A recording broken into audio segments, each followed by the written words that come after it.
Hola a todos y bienvenidos.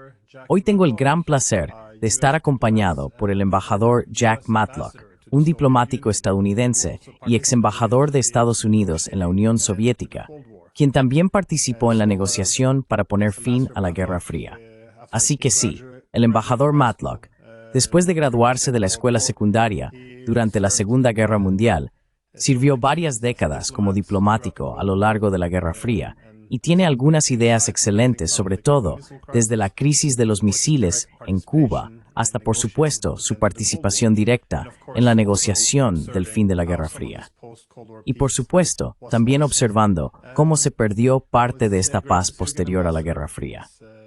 Bueno, es genial verte de nuevo, embajador. Han pasado unos meses. Encantado de estar contigo. Gracias por la invitación. Esperaba que pudiéramos comenzar discutiendo los últimos años de la Guerra Fría, porque escribiste un libro después de la Guerra Fría titulado Reagan y Gorbachev, ¿cómo terminó la Guerra Fría?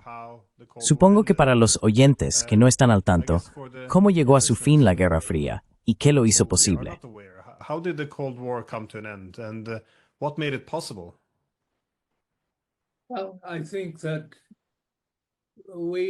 Bueno, creo que tomamos una decisión. Debería decir que el presidente Reagan tomó una decisión, de que teníamos que empezar a negociar más activamente si íbamos a poner fin a la Guerra Fría, o si no la terminábamos totalmente, al menos reducir las tensiones y tener una relación pacífica. Me pidieron unirme al personal de seguridad nacional hacia el final de su primera administración. Me pidieron que me uniera al personal y asesorara sobre una estrategia para negociar un final. Así que, en primer lugar, comenzamos a hacer que el presidente Reagan diera una serie de discursos donde expondría un plan para resolver nuestras diversas disputas con la Unión Soviética.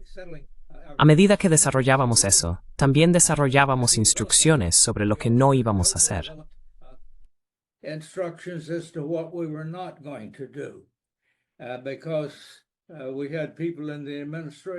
Porque teníamos personas en la administración que argumentaban, «Oh, no puedes negociar con ellos.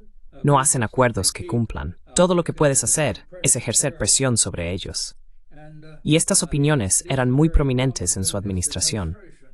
Pero una de las primeras cosas después de que me uní al personal fue que tuvimos una reunión muy pequeña, no en su agenda, pero creo que solo había 7 personas allí. El secretario de Estado, el secretario de Defensa, el presidente del Estado Mayor Conjunto, yo mismo y el asesor de Seguridad Nacional. Y lo que Reagan estaba diciendo era, miren, vamos a negociar con la Unión Soviética. Cuando asumí el cargo por primera vez, pensé que éramos demasiado débiles, pero hemos fortalecido nuestra posición lo suficiente. Vamos a negociar.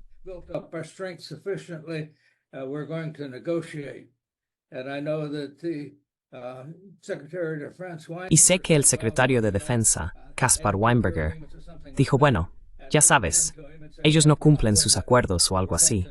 Y Reagan se volvió hacia él y dijo, Cap, no vamos por ese camino, vamos a negociar. Así que en ese momento, diría que esto era tan secreto en ese momento, que no pusieron la reunión en el calendario y no la llevaron a cabo en el ala oeste donde normalmente nos reuníamos, sino en su residencia arriba en una de las habitaciones. Pero de todos modos, lo que intentamos hacer fue definir una ruta que pudiéramos tomar. Y la parte clave de eso fue el discurso del que fui el principal redactor, que él dio en enero de 1984. En eso estableció, en efecto, una agenda. Usó la palabra cooperar, creo, más de 30 veces.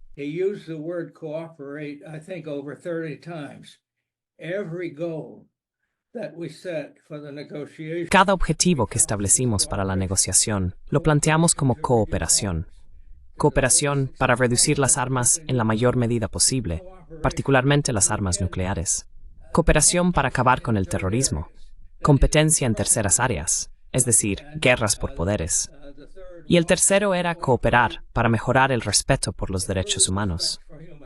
No era que tuvieras que limpiar tu acto. Debemos cooperar para mejorar el respeto por los derechos humanos. Y luego el cuarto era que necesitamos construir una mejor relación de trabajo. Lo que queríamos decir era que tenemos que derribar el telón de acero que tenían. Pero decir un telón de acero, incluso eso, se vuelve, ya sabes, discutible. Así que la frase que usé en eso fue construir una mejor relación de trabajo, aumentando los contactos deportivos, educativos y otros contactos en general. Esto eventualmente se convirtió en una agenda de 4 partes. Eventually became a 4-part agenda. And Y luego, lo siguiente fue que comenzamos a definir lo que excluíamos. No vamos a intentar cambiar el sistema soviético internamente. Quiero decir, la opinión de Reagan era que sí, el comunismo es un sistema terrible. Pero si eso es lo que quieren, es asunto suyo. No es nuestro asunto intentar cambiarlo. A lo que nos oponemos es a que lo impongan a otras personas. Necesitamos cambiar el comportamiento externo. Y así esta fue una de las cosas. La otra era que no buscamos la superioridad militar. Ahora, obviamente, eso siempre iba a ser difícil de definir, pero había quienes en la administración siempre insistían en que si acordaban algo, teníamos que preservar una ventaja. Reagan entendía que no ibas a conseguir un buen acuerdo si intentabas mantener una ventaja. Y así puso estas restricciones en una especie de directiva secreta para toda la burocracia. sort of a secret directive to the entire bureaucracy. The next step was, Luego, el siguiente paso fue, particularmente una vez que hubo un acuerdo de que se reunirían. Por supuesto, Reagan ha enviado una carta a Gorbachev cuando él se convirtió en secretario general, invitándolo a venir a Washington. Finalmente, se decidió que se reunirían en Ginebra. En ese momento, comenzamos con una diplomacia silenciosa a discutir con ellos qué podría salir de eso. Estaba bastante claro en ese momento que iba a ser difícil llegar a un gran acuerdo de control de armas. Nuestras posiciones estaban demasiado alejadas. Pero desarrollé un grupo de unos 35 o 40 proyectos cooperativos en varias áreas. Antes de anunciar eso públicamente, fuimos a ellos en privado y dijimos, estamos pensando en estas cosas. Si tienen grandes problemas con algunos, lo olvidaremos. Tal vez quieran añadir algunos. we'll forget it. Maybe you want to add some. Let's discuss how we could cooperate in those areas. Hablemos de cómo podríamos cooperar en esas áreas. Era cualquier cosa, desde más intercambio educativo hasta cooperación en lo que ahora llamamos energía limpia, y así sucesivamente. Comenzamos a tratar de reunir, antes de la reunión, un grupo de cosas que podríamos anunciar. Como dije, todo lo que pedimos fue cooperación para lograr un objetivo. Justo antes de llegar a la primera reunión, el presidente Reagan dictó una especie de nota para sí mismo y su personal sobre lo que quería lograr en esa reunión. Su secretaria la escribió a máquina, y él hizo algunas correcciones. Me la entregaron cuando subimos al avión para ir a Ginebra, donde era la reunión, y me dijeron que deberíamos revisarla, y si tenía algún error, podríamos discutirlo cuando lo informáramos en Ginebra. In Geneva. The interesting thing about that was that, first of Lo interesante de eso fue que, en primer lugar, reconoció que Gorbachev no es un dictador. Tiene el Politburó y tiene que justificar lo que hace. En segundo lugar, señaló que lo más importante que teníamos que lograr era algo de confianza entre nosotros. Y luego dedicó más tiempo a los derechos humanos que a cualquier otra cosa. Dijo que esto es demasiado importante. Hemos sido demasiado públicos al respecto. Si los atacamos públicamente, no va a ayudar a las personas que están sufriendo. Necesitamos hacerlo en privado. Y luego, casi en la penúltima frase, dijo que, sea lo que sea que logremos, no debemos llamarlo victoria. Eso simplemente haría más difícil lograr más progreso. Y esta fue su actitud en todo momento. Así que supongo que lo que estoy diciendo es que lo que intentamos hacer fue disminuir las polémicas de interés público. diminish the public polemics. Of course, they continued to a degree. Por supuesto, continuaron hasta cierto punto, pero comenzamos en ese momento con, en primer lugar, una correspondencia muy activa, tratando los temas. Y cada vez que había algo que no le gustaba a la otra parte, dejábamos de terminar cualquier comunicación. Y sé que Reagan dijo que no nos alejamos de las negociaciones. Si hay un problema, hay aún más razón para hablar de ello. Así que, esencialmente, en unos 2 o 3 años, la agenda que habíamos propuesto se convirtió en una agenda conjunta. Más tarde, mucho más tarde, después de que la Guerra Fría había terminado, Le pregunté al entonces ministro de Relaciones Exteriores soviético, «Sabes, esa era nuestra agenda. ¿Cómo logramos que se convirtiera en una agenda conjunta?» Él dijo, «Nunca afirmaste que era tuya». Y yo dije, «¿Ustedes eran conscientes de eso?» And I said, were you guys aware of it? And he said, well, of course.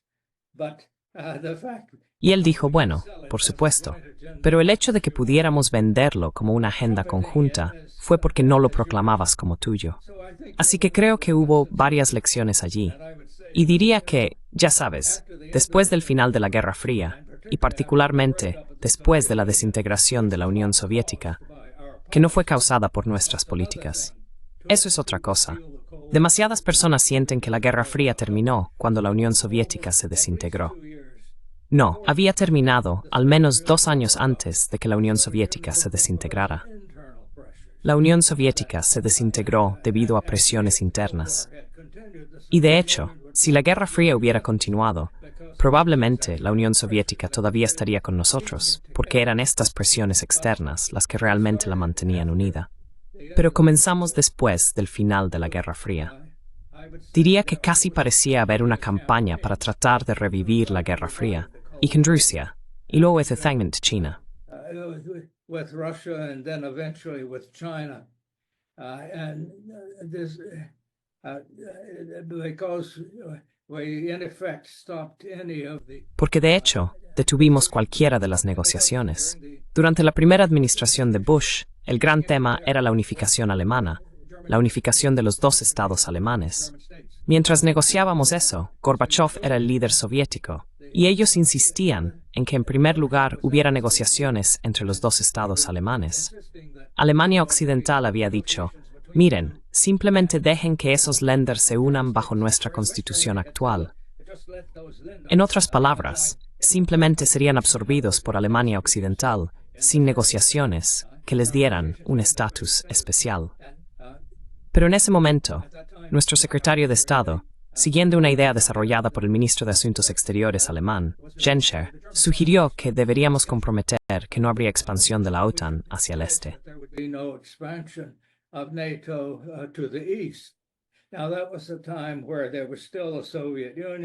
En ese momento, todavía existía la Unión Soviética y el Pacto de Varsovia. Y de hecho, cuando el secretario de Estado Baker presentó esta idea, dijo que suponiendo que no haya expansión de la OTAN, ni una pulgada, ¿no sería mejor preservar la OTAN y mantener una presencia estadounidense en Europa para ayudar a garantizar la estabilidad? Y Gorbachev respondió, bueno, por supuesto, cualquier expansión de la OTAN es inaceptable. Pero lo que dices lo entiendo, y parece tener mucho sentido. Lo que Baker había insinuado era que necesitamos mantener la OTAN, y necesitamos mantener a Alemania en ella, o de lo contrario, Alemania podría ser una amenaza nuevamente. Y Gorbachev realmente añadió, ya no nos oponemos a cierta presencia militar estadounidense en Europa. Dijo, tal vez no necesiten 300.000 tropas, pero reconozco que su presencia puede ser un factor estabilizador, y la damos la bienvenida.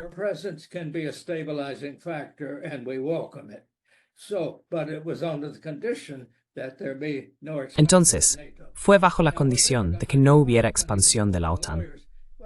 Ahora, cuando Baker regresó a Washington, los abogados le dijeron que realmente no se podía excluir esa parte de Alemania del Este de estar en la OTAN si Alemania en su conjunto permanecía dentro.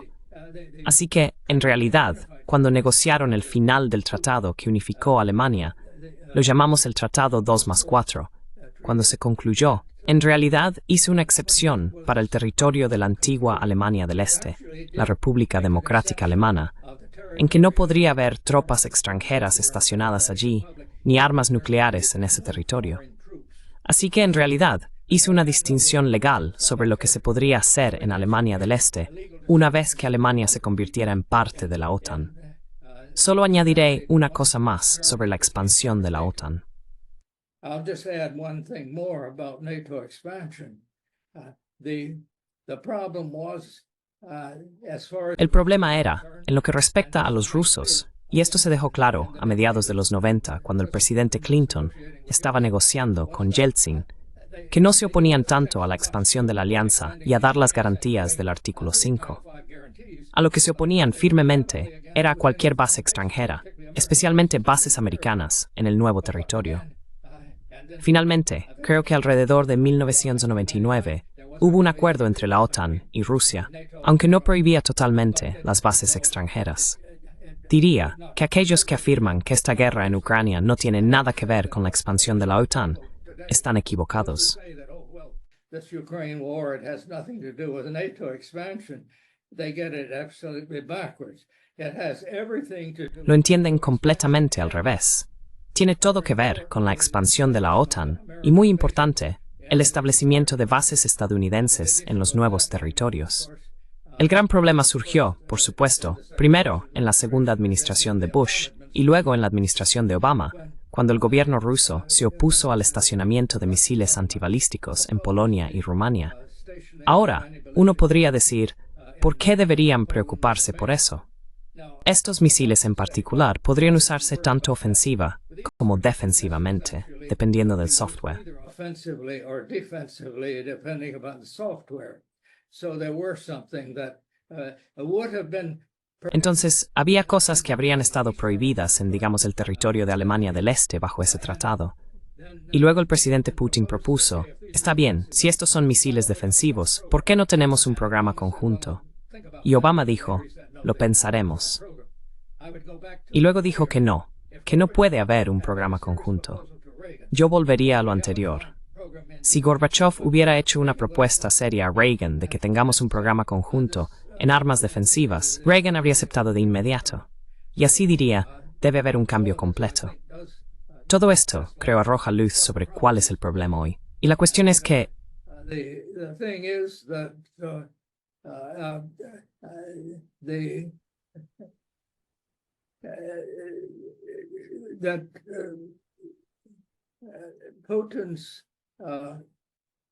Putin's move, first of all, to el movimiento de Putin, en primer lugar, para tomar Crimea, diría que tenía un precedente.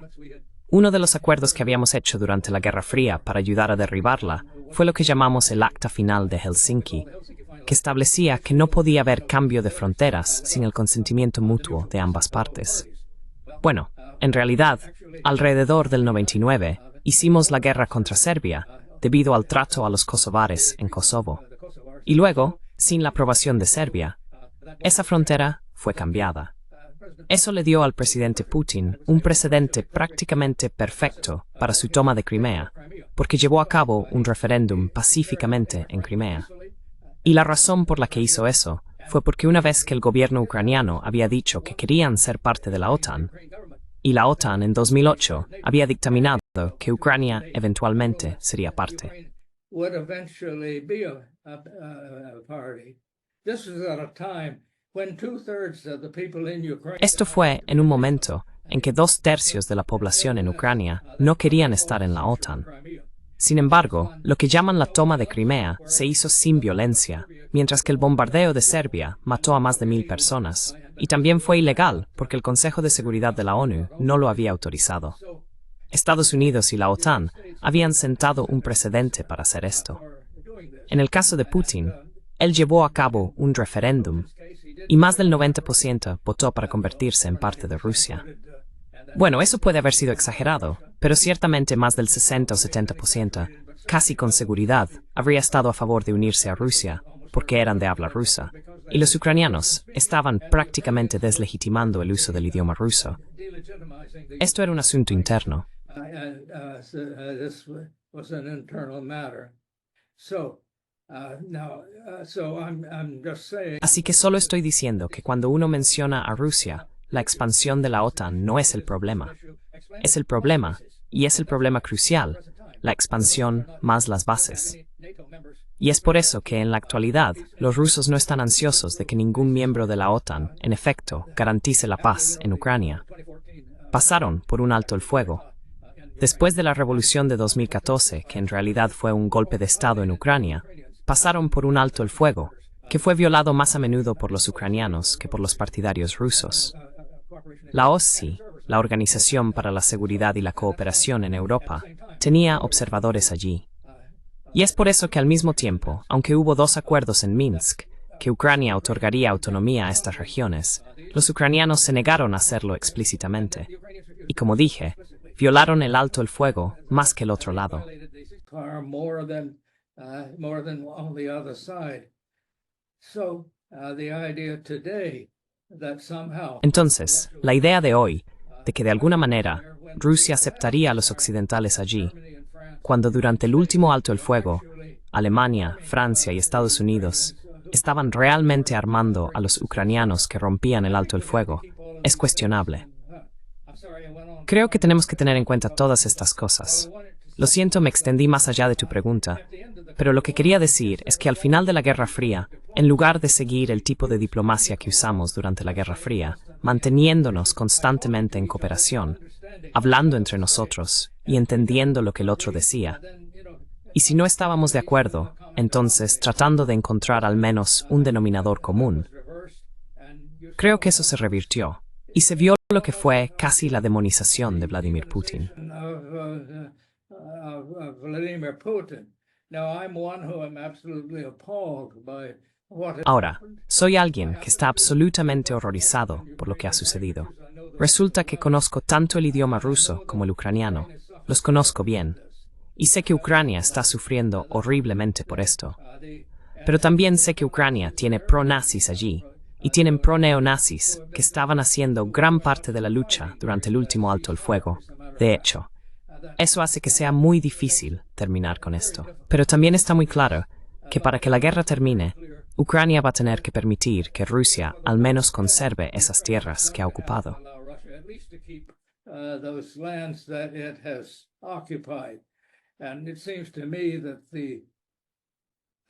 Y me parece que todos tienen algo que ganar con la paz.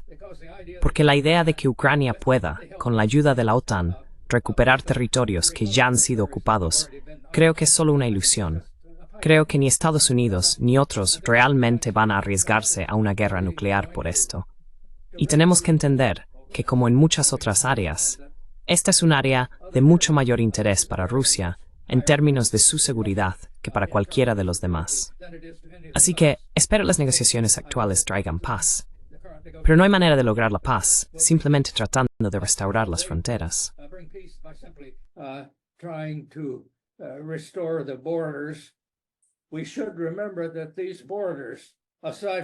Debemos recordar que estas fronteras, aparte de Crimea, fueron creadas por Adolf Hitler y Joseph Stalin en el acuerdo antes de la Segunda Guerra Mundial, cuando partes de lo que entonces era el este de Polonia fueron incluidas en la Unión Soviética y colocadas en Ucrania.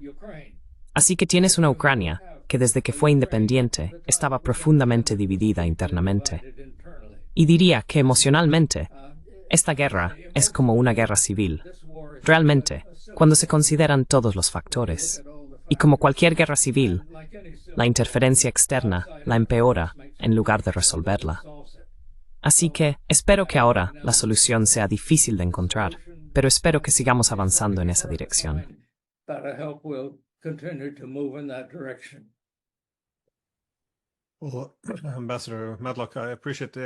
Bueno, embajador Matlock, agradezco el extenso contexto y también cómo lo vincula con la crisis actual en Ucrania.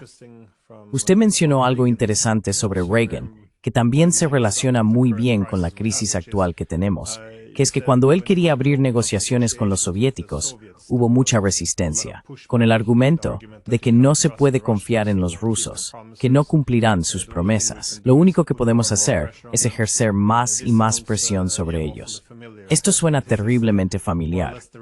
Esta es más o menos la retórica, especialmente en Europa ahora. Pero supongo que tengo una pregunta doble. Una es, ¿por qué hubo tanta resistencia hacia la diplomacia? ¿Y qué hizo que Reagan efectivamente siguiera adelante de todos modos? Porque para muchos, él era visto como un halcón, enfrentándose al imperio del mal. ¿Cómo se convirtió en la figura principal, capaz de superar esta resistencia y realmente buscar la diplomacia?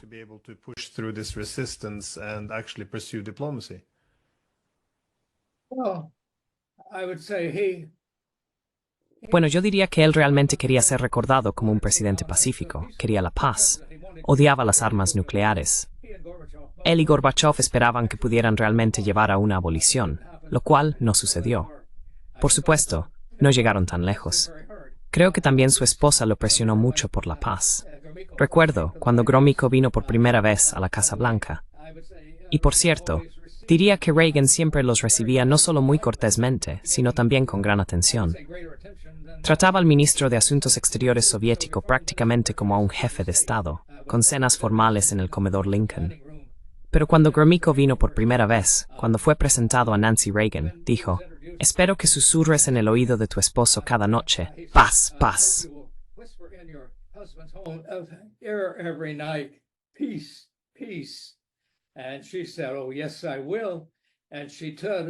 Y ella dijo: «Oh sí, lo haré». Y se puso de puntillas, se inclinó hacia su oído y susurró: «Paz, paz».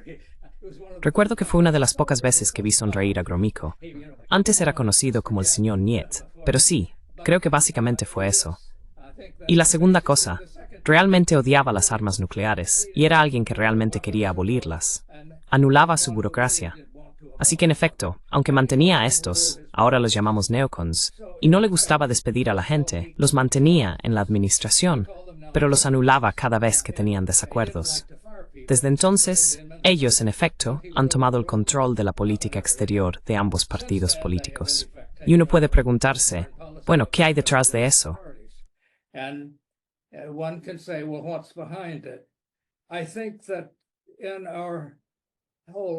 Creo que en todo nuestro complejo militar industrial, que también incluye al Congreso, había un temor de que el fin de la Guerra Fría significara que recortaríamos nuestros presupuestos de defensa.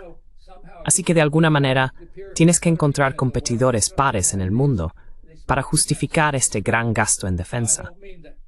Ahora, no quiero decir que la gente necesariamente entendiera las razones de eso, pero era muy fácil decir, bueno, Rusia sigue siendo una amenaza, o China, mira cómo están creciendo, van a ser una amenaza. Y de hecho, intentamos ser, en efecto, militarmente superiores a todos los demás juntos.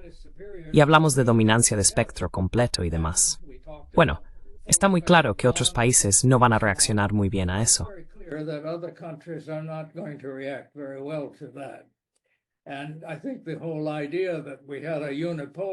Y creo que toda la idea de que teníamos un mundo unipolar fue un error, porque no teníamos un mundo bipolar antes. Incluso si Estados Unidos y la Unión Soviética hubieran estado de acuerdo en todo, no podríamos cambiar otros países por eso. La idea de que una potencia externa puede crear democracia en otro país, creo que es totalmente irracional. Porque si la democracia es gobernada por el pueblo de ese país, ¿cómo pueden otros países crearla? Así que, cuando te involucras en la política de otro país, generalmente haces un flaco favor a aquellos a quienes favoreces, porque nadie quiere que otros interfieran. Pero creo que no es casualidad que al intentar difundir la democracia a otros países usando la fuerza militar o la compulsión económica, no solo fracasamos, sino que hemos terminado perdiendo gran parte de nuestra democracia en casa.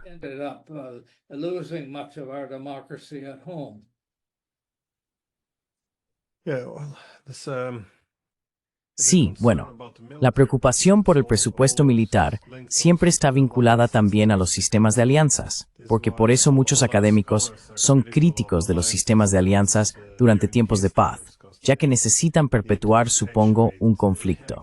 Por eso, incluso después de la desaparición de la Unión Soviética, se vio a la OTAN volverse de repente muy insistente, con la idea de que teníamos que salir del área o cerrar el negocio, expandirse o morir. En otras palabras, necesita una nueva misión. De lo contrario, los sistemas de alianzas tienden a desmoronarse cuando estalla la paz. Y creo que esto es parte del pánico en Europa ahora también, que los estadounidenses han señalado que tienen otras prioridades.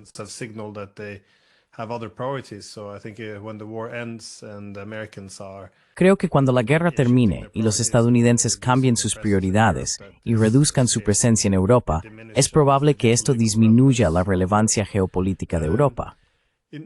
Sin embargo, antes mencionaste que Reagan no quería. Creo que te instruyó a ti o a su equipo que no debían considerar esto como una victoria, que debía verse como una victoria común o una paz común. Esto es algo que Bush también dijo en el 89. Nadie debe bailar sobre las ruinas del muro de Berlín porque no fue una victoria, fue una paz común, una paz mutua. Pero esto fue en 1989. En 1991, la retórica cambió drásticamente.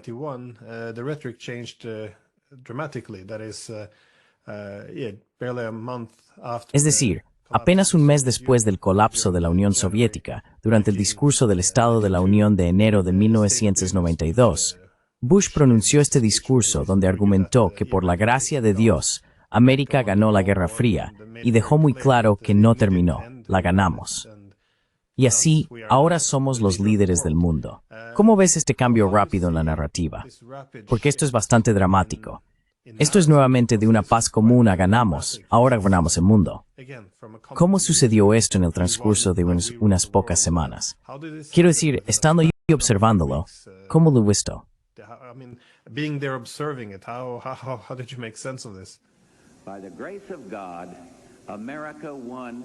Por la gracia de Dios, América ganó la Guerra Fría, porque la Guerra Fría no terminó, fue ganada. Somos los Estados Unidos de América, el líder de Occidente que se ha convertido en el líder del mundo. Y mientras yo sea presidente, continuaré liderando en apoyo de la libertad en todas partes.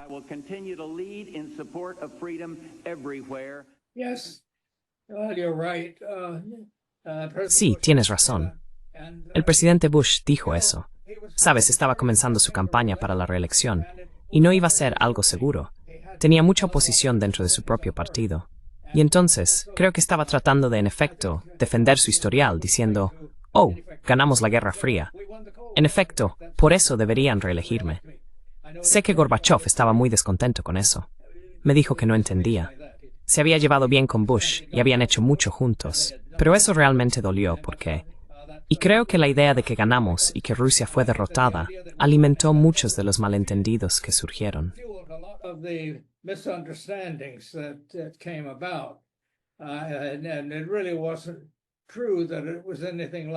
Y realmente no era cierto que fuera algo parecido a una victoria militar, porque Gorbachev, de hecho, había descartado la filosofía marxista-leninista que había creado la Guerra Fría en primer lugar.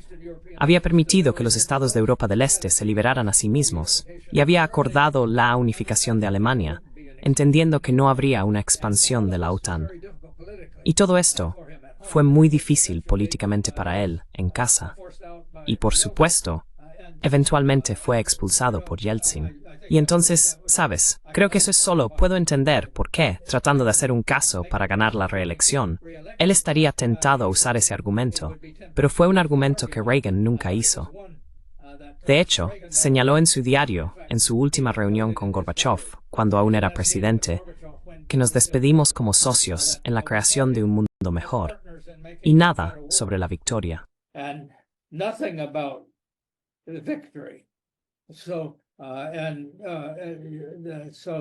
Entonces, creo que de hecho, negociamos pacíficamente el fin de la Guerra Fría en beneficio de todos, tanto de los Estados Unidos como de la Unión Soviética y de todos los demás.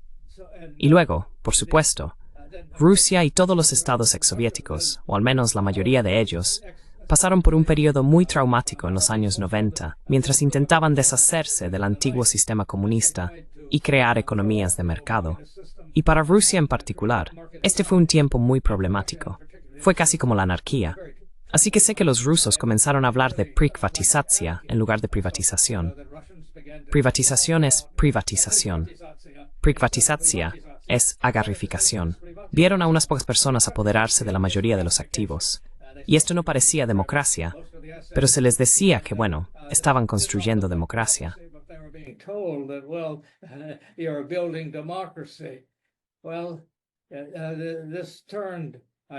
Bueno, esto hizo que muchos rusos se volvieran en contra de la idea misma, porque pasaron por un tiempo muy, muy difícil en los años 90. Y debo decir que cuando Vladimir Putin se convirtió en presidente, en unos 3 años lo sacó del default, y de hecho pagó todas las deudas alrededor de 2003. Y esa es una razón por la que creo que encontrarás una mayoría de rusos que todavía votarán por él. Aunque ciertamente, como dije, han sucedido cosas que creo que no son buenas para Rusia ni para nadie más.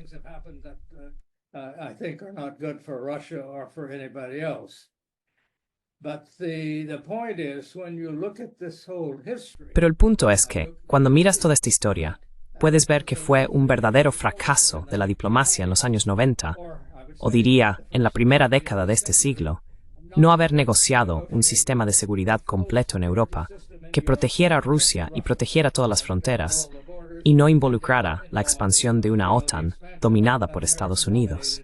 Porque eso, creó todo el sentimiento de este contra oeste y demás, en un momento en que todos enfrentamos desafíos muy serios.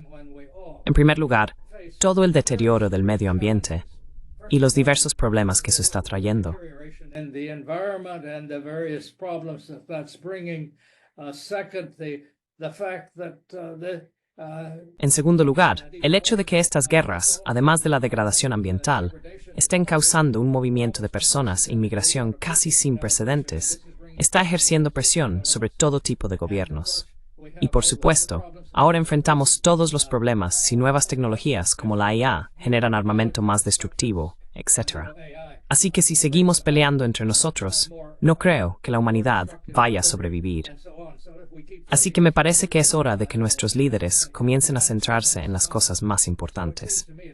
Y eso significa paz. Y si hay una pelea local, deberíamos tratar de lograr la paz, en lugar de tomar partido por un lado u otro, y asumir que hay alguna solución al continuar luchando y matando personas.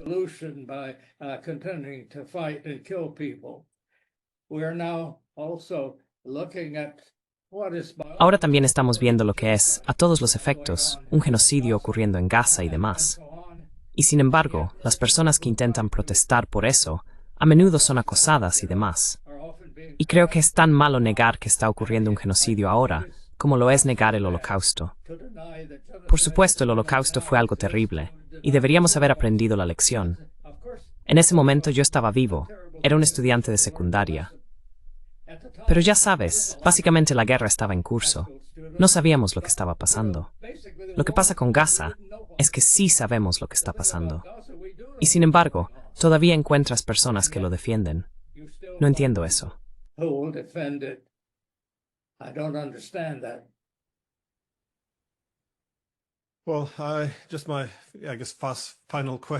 Bueno, solo mi supongo, pregunta final.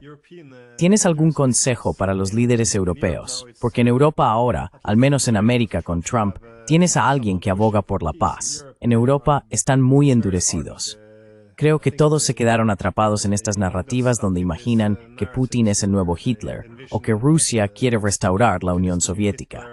Así que todo se siente como una repetición de la Segunda Guerra Mundial en la que no hay posibilidad de negociar. Nuevamente, suena un poco como lo que Reagan y tú enfrentaron este año. Esta idea de que, bueno, no tiene sentido hablar con los rusos. No puedes confiar en ellos.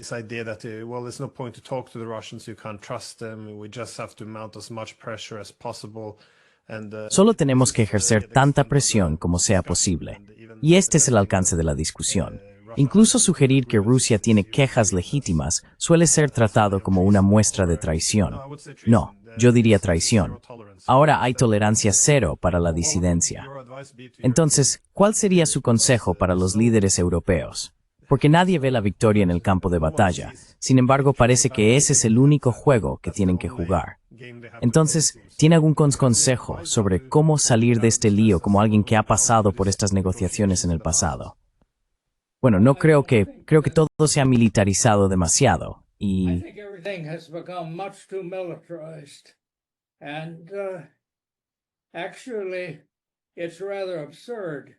En realidad, es bastante absurdo, creo, que tanto Europa Occidental como Oriental piensen que Rusia es una amenaza para ellos. Lo único que crearía una amenaza rusa serían las bases estadounidenses con armas nucleares en su suelo. Sí, entonces se convertirían en objetivos, no hay duda de eso. Pero ya sabes, si Rusia ni siquiera pudo conquistar Ucrania, y no creo que se propusieran conquistarla totalmente, como la gente piensa, pero si Rusia no pudo conquistar Ucrania en 3 años de guerra, quiero decir, ¿cómo van a enfrentarse a cualquier país europeo que sea miembro de la OTAN? Quiero decir, esto sería totalmente insensato. Así que la idea de que si la guerra termina allí, en términos que Rusia acepte, de repente irán tras Europa Occidental, Creo que no tiene ninguna credibilidad. Y las analogías con cosas esquedes antes que Fungerthal simplemente no son aplicables hoy. Las cosas son bastante diferentes. Y así, en otras palabras, no veo ninguna razón por la que los europeos no deban defenderse. That the Europeans shouldn't be defending themselves. Yeah, and it does seem to me that the old idea that if you don't have America, Me parece que la vieja idea de que si no tienes a Estados Unidos allí, Alemania volverá a dominar, no es necesariamente el caso. the German attitudes of what El liderazgo alemán y las actitudes alemanas son bastante diferentes de las que tenían entre las dos guerras mundiales. Así que creo que no veo la necesidad de que los europeos necesariamente tengan a Estados Unidos allí. Creo que Estados Unidos, incluido nuestro gobierno actual, respetará nuestros compromisos actuales con la OTAN, sí, si alguno de ellos es atacado. Pero ya sabes, la OTAN no dice que irás a la guerra. Dice que un ataque a uno se consideraría un ataque a todos, y que los gobiernos deberían considerar cómo responder. and that the governments should consider how to respond. And frankly, I don't think we would be doing anything Y francamente, no creo que estaríamos haciendo nada más de lo que estamos haciendo ahora si Ucrania hubiera estado en la OTAN. Y ese es uno de los problemas que tenemos ahora, para terminarlo. Así que muchas de las cosas que escuchas. Ahora, en cuanto a cumplir promesas, por lo que puedo decir, aunque no me gustan las cosas que ha hecho, el presidente Putin ha señalado cada vez dónde están sus líneas rojas y cómo va a reaccionar. No creo que haya roto ninguna promesa que yo pueda ver. No conozco ninguna. Sé que otros rompieron promesas en estos acuerdos de Minsk, y sé que algunos acuerdos han sido violados. Pero el hecho es que, cuando se hicieron acuerdos claros, acuerdos concretos, agreements were made, concrete agreements, usually Russia, I would say the por lo general, Rusia, o diría la Unión Soviética, era lo mismo. Si tenías un acuerdo que era bastante específico, lo cumplirían. Ahora bien, si era un término general que podían interpretar de manera diferente, podrían interpretarlo a su manera en lugar de la tuya. Pero aprendimos a hacer los acuerdos lo más concretos posible. Y no veo evidencia de que el presidente Putin rompa los acuerdos que ha hecho. Pero eso no significa que me guste lo que ha hecho. Por supuesto que no. Yo fui uno de los que en los años 90 aconsejó firmemente en contra de la expansión de la OTAN, porque anticipé que si comenzaba y continuaba hacia lugares como Ucrania o Georgia, esto podría provocar un conflicto. that this could bring about conflict. And I think most of us who really understood the situation Y creo que la mayoría de nosotros que realmente entendimos la situación dijimos lo mismo. Casi todos, mis colegas, independientemente de su nacionalidad, que negociaron el fin de la Guerra Fría, se opusieron a esta expansión de la OTAN. Y ahora la gente dice, oh, son víctimas de la propaganda rusa, son defensores del Kremlin. No defiendo nada de lo que hicieron. Lo explico. Y acusarnos de ser de alguna manera víctimas de la propaganda es como acusar a un meteorólogo que te está diciendo dónde va a golpear el próximo huracán de que le gustan los huracanes. No, no me gustan. Realmente no quería ver que sucediera ninguna de estas cosas. Y por eso he estado aconsejando todo el tiempo, no expandan la OTAN hasta allí. all along. Don't expand NATO right up to that, and don't keep putting military bases. Y no sigan poniendo bases militares cerca de la frontera rusa. What is the purpose? ¿Cuál es el propósito? Ya sabes, esas bases que dijimos que eran para proteger a Europa de misiles de Irán. ¿Cuándo ha amenazado Irán a Europa con misiles? Vamos, quiero decir, realmente no entiendo a los líderes europeos actuales. Bueno, en el caso de los británicos, todavía están viviendo en la época del Imperio Británico y esperan que los estadounidenses lo produzcan. No, son los griegos informando a los romanos, como dirían algunos. Pero ¿cómo el gobierno alemán podría estar de acuerdo con cosas que han sido muy perjudiciales para la economía alemana? Es difícil de entender para mí. Very detrimental to the German economy. It's hard for me to understand. That's a great point, by the way. Ese es un gran punto, por cierto, la acusación de que no se puede confiar en Rusia, porque en realidad los rusos dijeron muy claramente que así es como reaccionarían, que esta era una línea roja. Así que realmente hicieron lo que dijeron que harían. Y bueno, sí, solo como un comentario final, supongo, lo que dijiste sobre estar fuertemente en contra de la expansión de la OTAN, también se vio esto durante la administración Clinton. William Perry, el secretario de Defensa, incluso consideró renunciar. Dijo que la mayoría de las personas en la administración sabían que esto iba a alienar a los rusos, pero que realmente no importaba, ya que eran débiles. Y tu propio colega, George Kennan, el arquitecto de la política de contención, dio una entrevista en 1998 donde advirtió: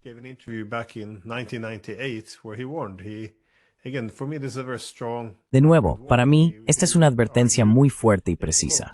Él argumentó, cito, creo que es el comienzo de una nueva guerra fría. Creo que los rusos reaccionarán gradualmente de manera bastante adversa, y eso afectará sus políticas. Creo que es un error trágico. No había ninguna razón para esto en absoluto. Nadie estaba amenazando a nadie más. La expansión haría que los padres fundadores de este país se revolvieran en sus tumbas. Por supuesto, va a haber una mala reacción de Rusia. Y luego los expandidores de la OTAN dirán que siempre les dijimos que así son los rusos. Pero esto está simplemente mal. Pensé que esto es, sí, muy acertado, exactamente donde estamos en este momento. De todos modos, embajador Jack Matlock, agradezco que me haya permitido explorar sus ideas durante tanto tiempo. Y sí, gracias de nuevo por su tiempo.